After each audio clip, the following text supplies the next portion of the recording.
front of Great House that says built by William Powell in 1766, I believe. So when we moved here, we did a bit of digging and asked a few questions and found a few stories.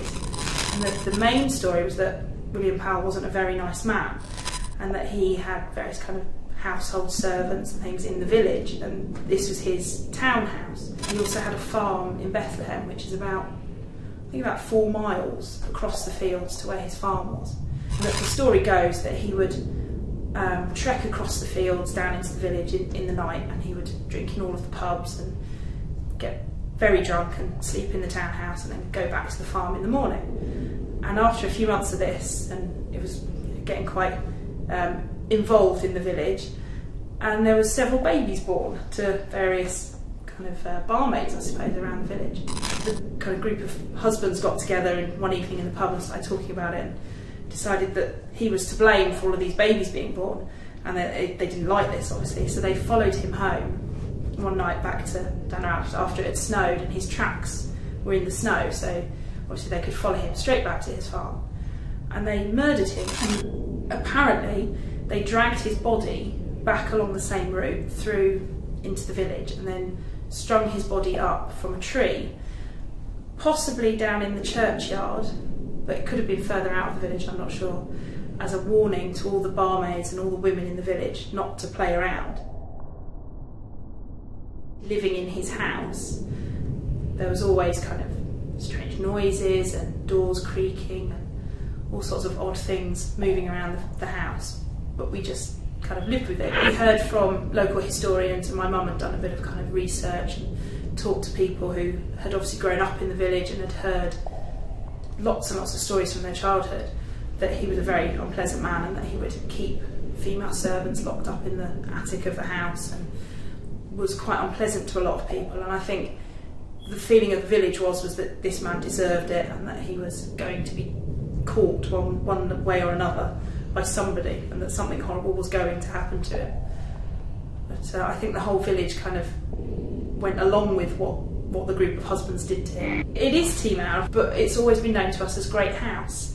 I think it goes back on the deeds when William Powell had it as Tŷ Mawr, and somewhere in the history of the house somebody anglicised it and called it Great House, and no longer has it been known under his name, so it was kind of separated away from him. There was always kind of noises and sounds in an old house. You get wood moving and kind of creaking and things like that. But pretty much every doorway in the Great House is wonky, so doors swing on their own and open and close, and you kind of get a feeling that there's been lots of people there in the past, and people walking up and down stairs when there's nobody there, and that kind of a house full of people, really. It's always felt like a house full of people, even when I've been there completely on my own in the attic of the house. It still felt like there's lots of people there.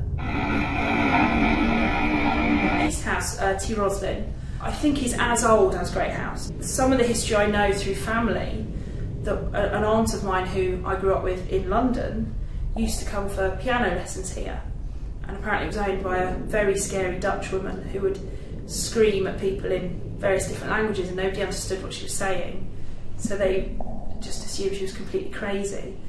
And that's going back a good 70 years that she was around here.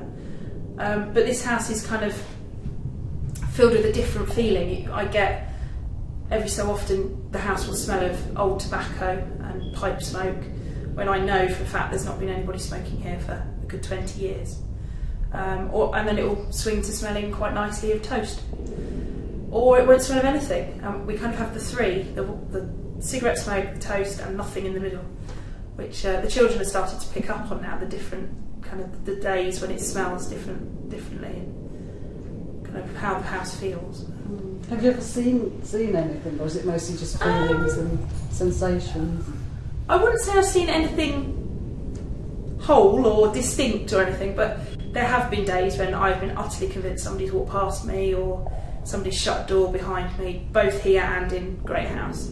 But it's never been intimidating or frightening. I haven't felt frightened by it at all. It's quite normal to feel like there's lots of people in the house, but there clearly isn't. But you know, I don't really find it scary. But I think it could be if you kind of heard the stories and then came in the house, you might find it a bit strange. But I certainly haven't felt uneasy with it at all.